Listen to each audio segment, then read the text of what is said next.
আসসালামু আলাইকুম। ফটোশপের project number 3 এটা অ্যাসাইনমেন্ট। দেখেন এখানে ৩ টা ইমেজ ৩ জায়গায়। ঠিক আছে? ইমেজগুলির ব্যাকগ্রাউন্ড রিমুভ করে এরকম এক লাইনে সাজাবেন। ঠিক আছে? হতে পারে সেটা ব্যানার, হতে পারে কোনো অ্যাডস হোয়াটএভার। কিন্তু এরকম সুন্দর করে সাজাবেন বুঝা যাতে না যায়। মনে হয় যেন ক্যামেরা দিয়ে উঠানো ৩ টাই। এরকম। এই ৩ টা ইমেজ কিন্তু ৩ জায়গার সিঙ্গেল ভাবে। ঠিক আছে?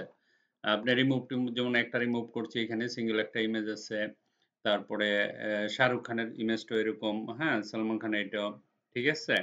তো এইভাবে আপনারা যেকোনো ইমেজ হতে পারে। আপনাদের যেকোনো ৩ টা ইমেজ আলাদা থাকবে। তাদের সবগুলো ব্যাকগ্রাউন্ড রিমুভ করে এরকম সুন্দর করে প্রফেশনাল ওয়েতে বানিয়ে দেখাবেন। এটা আপনাদের কাজ ফটোশপে। Okay? Project number 3. Project number 3. Thank you very much.